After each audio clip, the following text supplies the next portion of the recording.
So, 45.57. So, ang mangyayari lang dito guys, eto, titingin lang kayo sa table.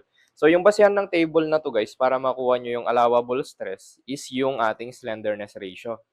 So, dapat yung slenderness ratio na nakuha nyo is yung largest. Kasi kapag yung maliit yung kinuha nyo, ganun, possibly, nasa trap yon. Okay, nasa trap yung sagot na yon. So, dapat yung largest lang po tayo palagi. Okay, so kung mapapansin nyo guys, eto siya. Eto yung value ng KL over R, yan. Etong mga yan. Eto. Parang nagteterzagi lang ulit tayo, di ba?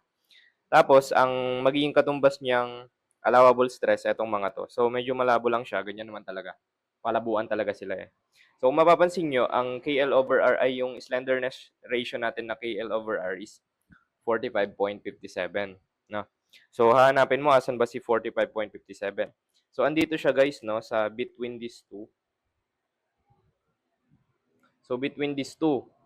So, kung gusto mong ano guys, kung gusto mong praktikalan ka, ang mga choices kasi dito guys, medyo magkakalayo naman. So, ang gagawin kasi natin dyan kapag ganyan, kukunin natin yung kanyang, kumbaga, middle na value, no? So, magmo-mode 3 to tayo guys. So, kasi kapag 45 is, ang value niya, 129.52. Pero kapag 46 naman, ang magiging value niya is 128.94. Yan. So, ang gagawin natin dyan, syempre, ang value natin is 45.57. Imo-mode 3 to natin siya. Pero actually, sa actual board exam, sabi ko nga, magkakalayo yung value. Halimbawa, ang magiging value nito is, ano na lang, is 129. Yung ibang mga choices dyan, halimbawa sa B, C, D, mga 140, gano'n, 120, tapos 150, gano'n. Magkakalayo naman sila. So, kahit nga hindi na natin actually gawin tong mode 3.2 na to. Pero for the sake lang na ano, na makuha natin talaga yung exact na allowable stress niya, gawin na lang natin. So, XY ulit tayo syempre.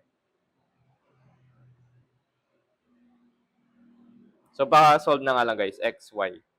So, this one is 45 na 129.